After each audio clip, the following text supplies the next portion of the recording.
大家好，欢迎您来到我的频道。接下来的几期视频会跟大家分享一些空气炸锅的食谱。首先看一下飞利浦的这个空气炸锅，我购买的这个型号 Turbo Star 是飞利浦最大的款。开箱的时候拿出来还挺费劲，它这个头是比 Costco 的那一款要大不少。飞利浦的品牌是空气炸锅的鼻祖，全新的空气炸锅采用双层的高速空气循环技术，5种预设一键操作，大容量能够轻松的烹饪整只鸡，而且能够保证食物循环的受热。除了加热气流外，来自上方的强劲直接热流可以令食物快速变脆，呈现美味金黄色的效果。抽屉里有快速清洁的炸食物的篮子，篮子里面是可分离的网格，可以拿出来直接清洗，或者放到洗碗机里面清洗。中间的这个隔层，在烹饪的时候一定要放在里面，它能够有效的帮助减少食物内的脂肪，确保利用空气炸锅能够烹饪出健康的菜肴。收到飞利浦空气炸锅的第一天，就迫不及待的开箱，将容器简单的清洗了一下，就开始试用了。先做一个适合孩子吃的鸡米花，准备500克去骨的鸡腿肉，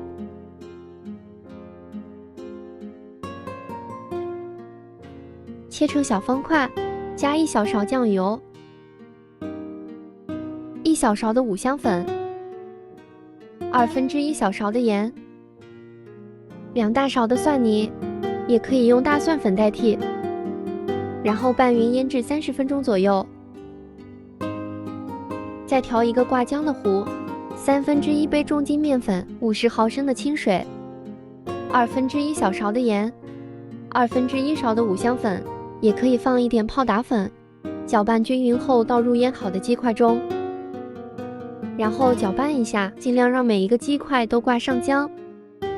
再准备1杯的面包糠，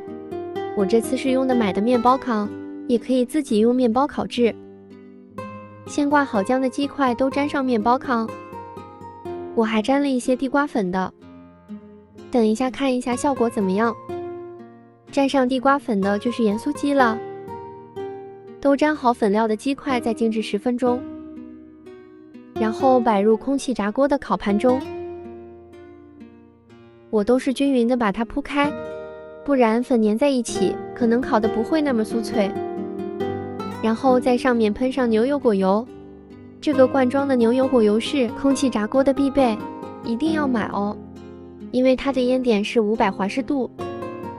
而且加热后不会产生有害物质。将空气炸锅的温度设置到400华氏度，烤制8分钟，然后打开翻个面。这一款在说明书上是说无需翻面，即使堆积的食物也能够受热均匀，但我还是给它们翻了个面，又烤了8分钟，这样烤好后的颜色更加的均匀，做出来的效果真的是出乎我的意外，裹了面包糠的特别的酥脆，比快餐店的要好吃多了。沾了地瓜粉的略显干一些，关键是里面的肉质依然软嫩多汁，点也不柴，而且用空气炸锅炸出来的不会油腻。如此简单的美食你也来试一下吧。